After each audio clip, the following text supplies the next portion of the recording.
Enfrentamos ya el último tramo del programa de hoy aquí en Más que Palabras y echamos la vista atrás. No hace muchos días, no se nos ha olvidado, a ustedes seguro que tampoco, el lunes, el 28 de abril, gran apagón durante horas en nuestro país comprometido, con incertidumbres y mucha información. Y a día de hoy han pasado ya más de 2 semanas. Seguimos queriendo tener respuestas. Algunas nos las ofrece quien ya, justo en esa misma semana, las brindó aquí a nuestra compañera Elsa Martínez. David García, CEO, director de Brenner. Bienvenido, muy buenas. Muy buenas, Carlos. Te lo preguntamos todos, esto alguna vez lo hemos comentado, te lo dirán también los amigos, los vecinos, te habrán bombardeado el móvil con preguntas, con reflexiones. Ya vamos sabiendo alguna cosita más, ¿no? Bueno, sí, ya se va dilucidando un poco por dónde va. La gente del sector no ha descubierto nada nuevo. Es decir, digamos que aquí hay dos temas principales. Primero, saber qué es la causa que lo generó, ¿no? Esa caída, pero que realmente es lo menos relevante de todo. Porque es decir, sí, se ha desconectado una nuclear en Extremadura o se ha desconectado instalaciones fotovoltaicas. Eso está bien saberlo y se sabrá con el tiempo. Se hablan de 750 millones de datos a analizar, de que tardaremos 6 meses en saberlo o no lo sabremos nunca. Pero lo que digo que no es relevante porque lo que ha puesto el gran apagón en cuestión es que la estabilidad de la red del sistema eléctrico está debilitado. Y ese es realmente el problema que tenemos a corto o medio plazo, ¿no? Tenemos un sistema que se ha demostrado que ante un hecho puntual, que pasan muchas veces, pues no está preparado para asumir las nuevas situaciones que tenemos en el sistema energético, con el nuevo mix, con esa combinación de tecnologías que tenemos. Es decir, el foco hay que ponerlo en la propia infraestructura, más allá que en el motivo exacto, puntual, concreto que puede generar una circunstancia ocasional, como ocurrió, ¿no? El problema es la red, la infraestructura, que ya veníais viendo y avisando los que trabajáis en el sector que podía ocurrir. Claro, ahora sí que hay informaciones, ¿no? Ahora va saliendo que Red Eléctrica de España o mantenedores de las grandes subestaciones que hay por todo el territorio nacional ya advertían desde hace tiempo que el sistema estaba sufriendo sobretensiones e inestabilidades. Y se sabe perfectamente por qué como digo, el paradigma que ha cambiado en los últimos 5 o 6 años es la incorporación a gran escala de las renovables. Las renovables son buenas y son auténticamente necesarias. ¿Qué es lo que ha pasado? Hemos invertido mucho en renovables, pero no hemos invertido a la vez en ese mantenimiento de las redes. Y, por ejemplo, una de las cosas que ayudaría a estabilizar el sistema es invertir también en gran almacenamiento, en grandes baterías que asuman esos excedentes de las renovables y puedan vertir cuando no funcionan, porque ese es el problema de las renovables, su interrumpibilidad y que son poco fiables para garantizar esa estabilidad. Entonces, hay que hacer esas inversiones, tanto en redes como en almacenamiento, que ya el sector viene reclamando hace tiempo y que no han ido acompasadas de ese incremento de renovables. Mira, y estamos observando precisamente el momento clave, esa caída que es entiendo, en la generación, ¿no? de Correcto, energía, correcto. esa gran curva que baja y cuando ahí vimos el colapso que todos recordamos. ¿Qué novedades tenemos ya a día de hoy en torno a este suceso?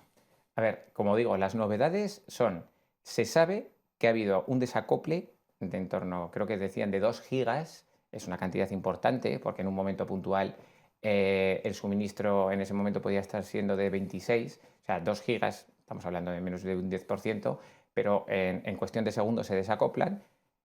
Los primeros momentos se habló que en 5 segundos había habido 2 caídas en segundos. Sí. 1 segundo, 2 segundos para la red eléctrica es un mundo, ¿vale? Entonces, 2, luego se habla de una tercera. Como digo, no es importante porque en otros momentos ya hemos tenido desacoples de la red y perturbaciones muy parecidas. Entonces, eso yo creo que sí se sabe, pero no se dice, eso es una opinión personal mía, o se quiere estar sobre seguro analizando los datos, porque claro, las implicaciones que tiene son muy gordas, porque las responsabilidades, sean de red eléctrica o sean de otros terceros, implicarán una caída en cascada de demandas, pero como digo, hablando un poco más técnicamente, o lo que nos puede preocupar a todos de, oye, esto se va a volver a repetir, pues lo que hay que trasladar es que se puede volver a repetir si no se realizan a medio plazo estas inversiones y a corto plazo se garantice la estabilidad del sistema. Y Red Eléctrica está operando desde hace 2 semanas en esa garantía de que esto no vuelva a pasar. De que no vuelva a suceder. Correcto. ¿Cuáles son las evidencias de la debilidad del sistema? ¿Cómo se puede comprender, entender, tener ya absolutamente claro que la red, que la infraestructura presenta estas debilidades? Vale. Como digo, en los últimos años ha habido perturbaciones que ya el sistema lo iban diciendo, pero no llegábamos al punto de ruptura que ha sido este, ¿no?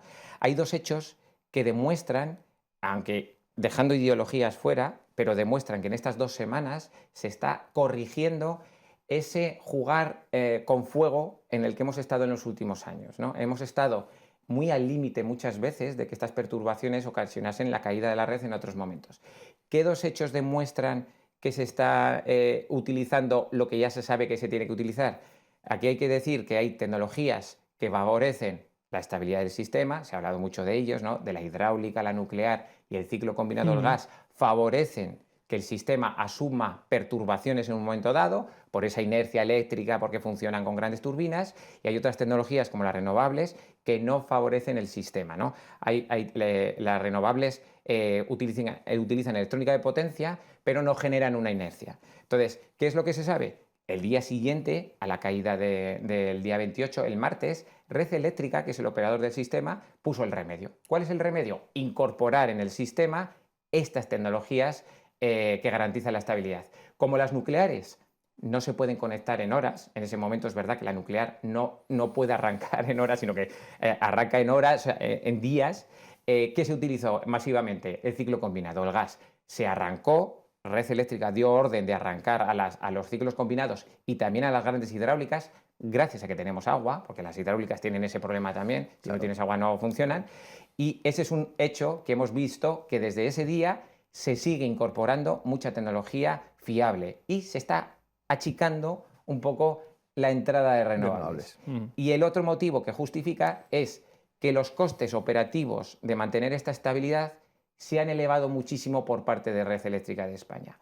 Mientras que durante el 2014 estos costes eran 14 euros el megavatio, son los costes operativos de Red Eléctrica de mandar funcionar en un momento dado a un ciclo combinado, se han ido a 30-40 euros el megavatio. ¿Cuánto tiempo vamos a estar así? Eso es lo que no sabemos. Es la pregunta. Hasta que vean que supongo que la situación se estabiliza, pero no es fácil. No está nada mal visto, ¿eh? Además, David conoce perfectamente esos costes y esos incrementos que son reflejo de que se ha actuado en estas últimas 2 semanas, como estamos escuchando. Y lo hemos visto también en ese vídeo que acompaña parte de esta entrevista, que lo habéis subido a vuestras plataformas, en el que explicáis desde Brenner estas cuestiones que estamos aquí relatando. Y tiene mucho interés porque habláis de tecnologías síncronas y asíncronas y ya hemos entendido todos que hay algunas fuentes de generación energética con las que se puede jugar en el buen sentido, ¿no? Decir, bueno, necesito más, dame un poquito más, recorta, pero otras, ahora con la tecnología que hay en la red, no permiten esa elasticidad y ahí es donde salta el problema, ¿no? Correcto. Es decir, hemos visto hasta la saturación igual estos días, o yo que estoy muy condicionado por mi trabajo, al final es ¿qué puedo enchufar y apagar en un momento dado? Eso es. El ciclo combinado gas y las hidráulicas. Hay un pico de consumo, venga, vamos a quemar más gas. Se puede hacer. Ayudan a eso. Una nuclear estabiliza el funcionamiento, pero tú no puedes encender y apagar en un momento dado. Tienen su funcionamiento. Lo bueno de las nucleares es que están constantemente funcionando. Muy estables. Son muy estables, pero no son flexibles. Es decir, yo no puedo apagar y encender una nuclear cuando me da la gana.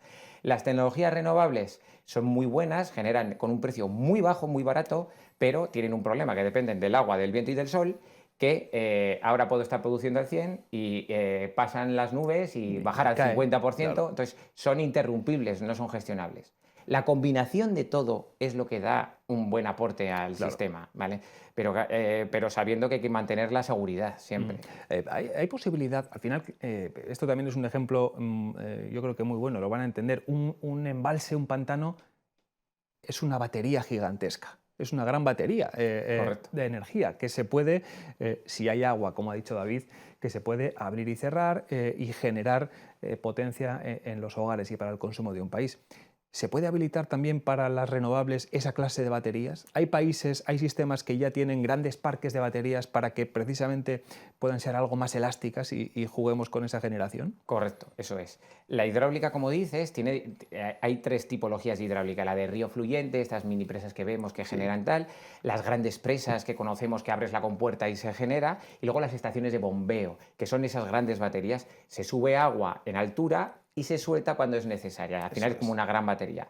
¿Se puede estabilizar las renovables? Claro, las inversiones en grandes baterías ya llevan países, por ejemplo, California nos lleva 10, 20 años de adelanto con este tema, países europeos que están apostando fuertemente por estas grandes, son estos containers que Mm. vemos grandes, que son baterías puestas para almacenar los excedentes de la fotovoltaica. Entonces, claro que hay que apostar por ello. Y lo que pasa es que vamos un poco retrasados. Somos pioneros en inversiones renovables, pero nos hemos quedado como país un poco atrás en estas inversiones. Es fundamental esto porque esto es lo que daría estabilidad al sistema funcionando con las renovables. Entonces sí que es una inversión de futuro. California, que además decías ahora antes de comenzar, que es un espejo en el que mirarse España en cuanto a condiciones, meteorología, Correcto.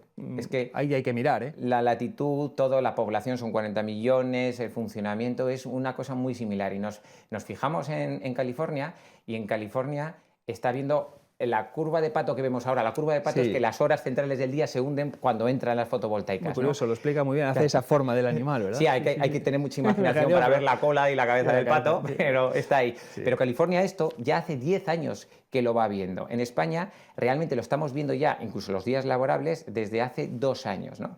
Y California, como digo, la implantación de las grandes baterías ya se está viendo cómo tiene una importancia crucial para estabilizar el sistema Mm. y funcionamiento. España será este reflejo, entiendo, dentro de 5 o 10 años. Lo que pasa es que, claro, no es inmediato Claro. ese tema.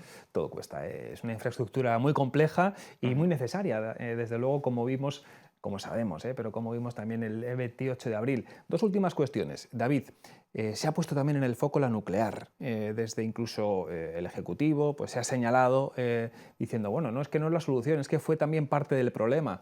Hay debate, también dejando las cuestiones ideológicas, porque hay modelos, y en Europa los tenemos muy cercanos, que defienden y que cada vez hay una ola de mayor interés por recuperar esa fuente de energía.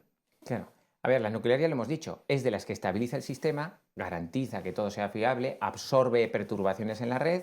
El problema que tiene es que no es flexible, es decir, que no puede conectarse rápido. Pero es que el funcionamiento normal de una nuclear es constante, Mm. constante. Entonces, la nuclear, como dices, fuera de ideología, es cada vez es más segura, se apuesta por nuclear a más pequeña escala. Yo creo que Europa tiene que apostar por nuclear y por renovables. El gas, solo fiarse del gas, que es lo que nos va quedando si no, no es una cosa tampoco fiable, porque ya vemos en los últimos años de la crisis energética lo que representa. Claro. Entonces, la nuclear sí que es muy buena. Ahora bien, en el tema de se tiene que apostar por ellas o no, ideológicamente, yo creo que hoy hay que apostar por la nuclear. Es decir, no podemos pegarnos un tiro en el pie ahora mismo porque las necesitamos. Ideológicamente, démonos un margen de 15, 20 años en el que si se apuesta por las baterías, si se consigue fiabilizar mucho más el sistema, igual dentro de 15 años te puedes plantear otra vez ideológicamente, oye, pues no o sí, porque con lo que tenemos de renovables y baterías funcionamos bien. Y entonces en ese momento decir, oye, pues igual son prescindibles, pero todo apunta a que no, a que De momento, sobre todo de momento, de no. momento apunta a que clarísimamente a nivel español es que no, porque tenemos mucha renovable y necesitamos garantizar el sistema y dentro de 15 20 años veremos si se quiere o no. Ahí ya cada uno tendrá su ideología y Claro. pensará lo que quiera. Pero a nivel europeo yo creo que se está apostando claramente por renovables y nuclear. Ujú. Y reclamar, pedir cuentas, daños. Oiga, mi empresa, he perdido todo el género, mi familia tuvo un accidente, hubo un asunto sanitario o una operación que tuve que cancelar. Claro, hay una cuestión ahí también de responsabilidad que los consumidores os lo estarán preguntando también a otras entidades. ¿Qué podemos hacer? ¿Qué pueden hacer los Claro. que tengan esa necesidad de reclamar o de recuperar de alguna forma los daños que se causaron? Claro, aquí como todo hay que esperar a saber quién es el responsable final, ¿no? Y si se apunta a red eléctrica es un fallo del operador, que puede ser algo muy gordo, porque claro, sí que está regulado por ley si son las distribuidoras, Iberdrola Distribución en zona, Endesa, pero todo apunta a que no son ellas las responsables, sino que será un tercero, y este tercero puede ser Red Eléctrica. Red Eléctrica no está regulado cuáles son las penalizaciones que podría asumir.